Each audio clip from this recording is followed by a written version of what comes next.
Welcome to the Celtic Llama. In today's video, I'll be showing you how to crochet the double crochet checkerboard wave.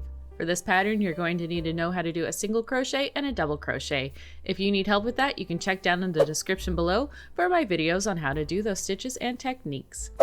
So to get started, you want to chain multiples of 6 plus 2. Also for this project, you are going to need 2 different shades of yarn. Once you have all of your chains, you are going to chain 1.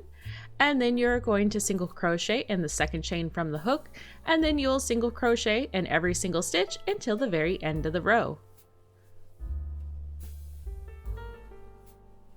Once you're at the end of the row, you are going to turn your work and you are going to chain 3.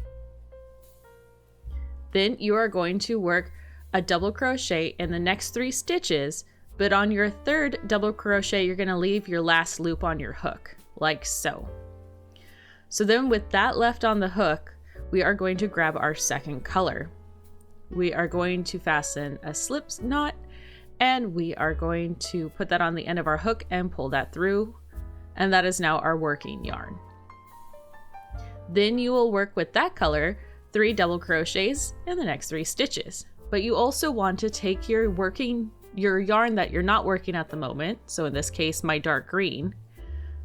I'm going to yarn over and insert my hook like a regular double crochet. Then I'm going to take my non-working color and I'm just going to lay it on top. And then I'm also going to take the tail of my work and lay it on top. And pretty much what you're going to end up doing is this is going to carry your work with you. That way it's easier to change colors as you work. Now when you come to your third double crochet in your second color, you leave your 2 loops on and then you just grab your first color and finish off your double crochet. And you'll repeat this all the way until the end of the row. And when you get to the last 2 stitches, you'll only work 2 double crochets instead of 3. Now by leaving the 2 loops on the last stitch before you change colors, this is what gives it that wave pattern that ends up making the checkerboards look way more interesting just than a regular checkerboard. So just keep working. Here we are at the last 2 stitches. So we're going to join our green and we're going to work 2 double crochets. And then we're going to leave our last loop on and join our purple.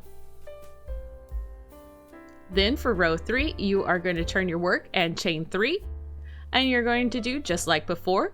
You're going to double crochet in the next 2 stitches, then attach your second color, and then work a repeat of working 3 double crochets in the next 3 stitches, changing colors and working 3 double crochets more in that color, then changing back.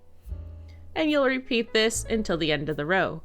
Now for this pattern, the repeat is going to be rows 2 and 3. So it's pretty easy to get all of that done. So here we are just finishing off. And there you have it. That's how you do the double crochet checkerboard wave. Now for what I like to do is when I come to the end of my work, whatever yarn I started off with for my main color, I just like to do 1 row of single crochet to give it a nice border. If you found this video helpful, please do give it a like and have a happy crochet day.